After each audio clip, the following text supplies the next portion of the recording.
Morning! So this is our first morning in Sapa, Vietnam. So ang plano namin ngayon ay pumunta ng Pansipan. So kakain lang kami ng breakfast. Then after breakfast, diretso na kami dun sa papuntang Pansipan. So sasakay kami ng monorail transit and magli-lift din kami. And pakita ko sa inyo kung gaano ka-foggy sa labas. This is our balcony. Nasa 8th floor kami. And sayang kasi hindi makikita dito yung monorail transit kasi napaka-foggy, but yeah, this is the current weather right now sa Sapa, Vietnam. Okay? So kakain lang kami and see you later. Bali yung breakfast buffet namin sa hotel is included na sa binayaran naming accommodation. At that time, the mga available foods are various pastries. Yan, meron silang dim sum.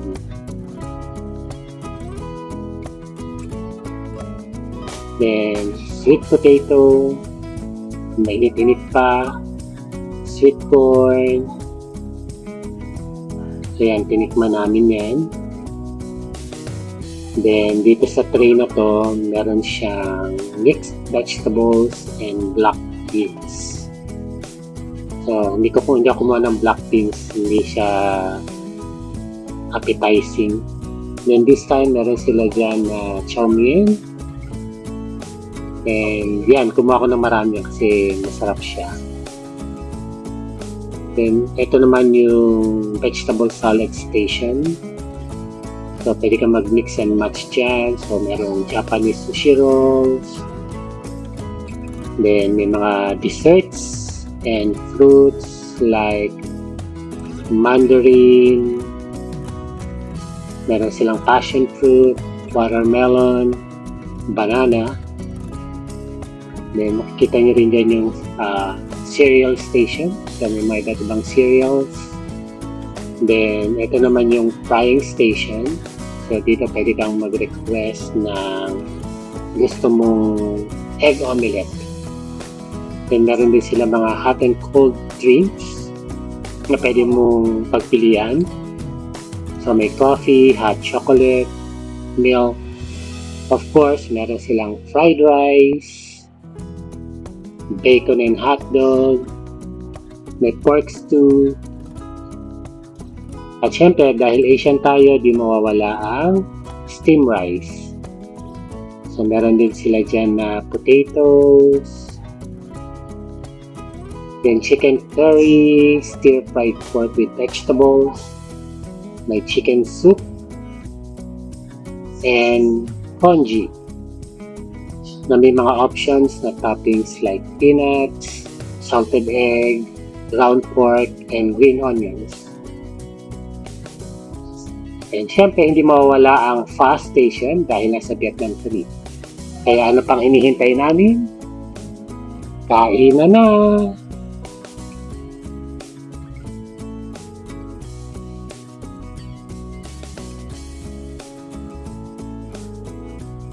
So overall, na-enjoy naman namin yung mga food. Although syempre dahil hindi lahat ng options are local Vietnamese food.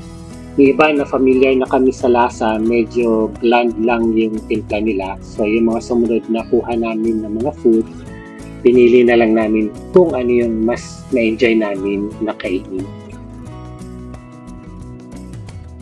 Sa mga oras na yan, medyo nagmamadali na kaming kumain kasi after nyan, pupunta na kami ng Pansipan. So, yeah. Kumain lang muna kami dyan din.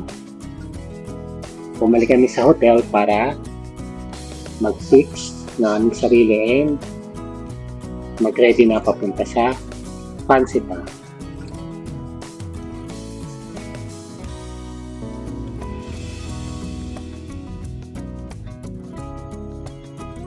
And after namin mag-breakfast, dumiretso na kami sa Sapa Station to buy our tickets going to Pansipan. Dito, papunta na kami sa waiting area ng monorail transit. And yun na nga, hindi kami umabot sa paalis na tren. So, naghintay na lang kami ng kasunod.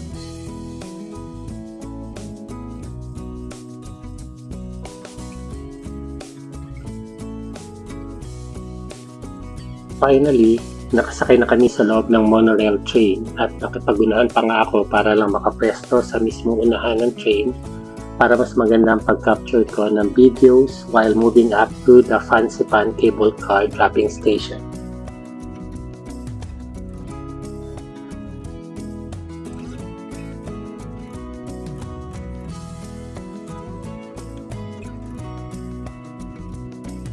Nakaka-amaze na nakakakabalang kasi yung railing sa gilid ng train, wala siyang harang.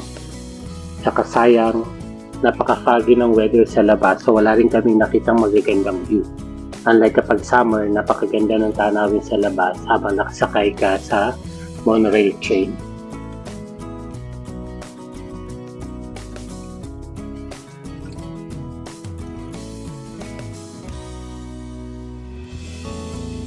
Okay, just to give you a quick background of the Sapa Monorail Train o mas kilala sa tawag na Muong Hua Monorail. Ito ang nagdurugtong mula sa bayan na Sapa hanggang Fansipan Legend Cable Car Station. Malaking tulong ang train na ito lalo na sa panahon ng winter dahil mas convenient at ligtas pumunta ng Fansipan dahil hindi mo na kailangan maglakad ng malayo sa madulas at matarik na daan. Maiksi lamang ang biyahe paakyat ng Fansipan, mga 5 to 7 minutes lang andun ka na sa itaas para mapuntahan mo ang magagandang garden at cable car papuntang peak.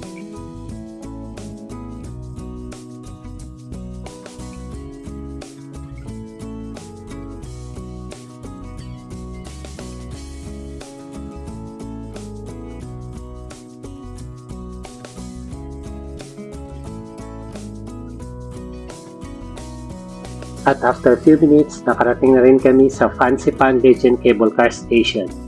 Dito kami bababa para pumila sa cable car paakyat ng Fansipan Summit Complex o Fansipan Peak o tinatawag din na Roof of Indochina.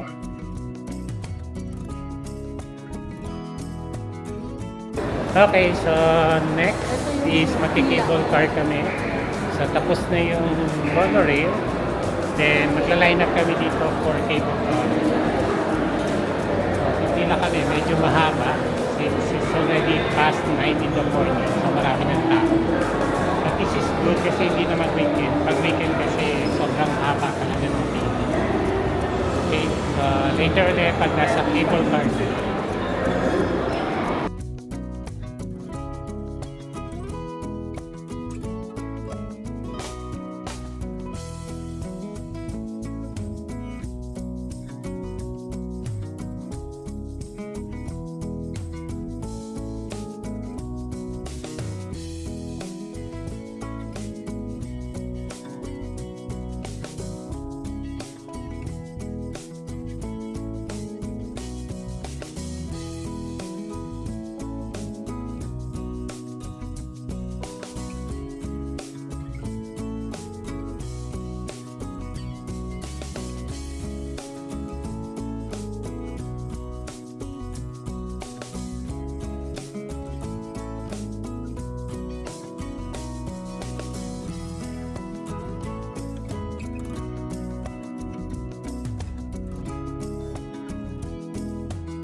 Hello! So, andito kami ngayon sa pinakamataas na glass walk dito sa Vietnam. So, susubukan namin na maglakad dun sa mga some areas dito na glass yung kanyang magiging tapakan. So, yeah, hindi ko alam kung kakayanin ko.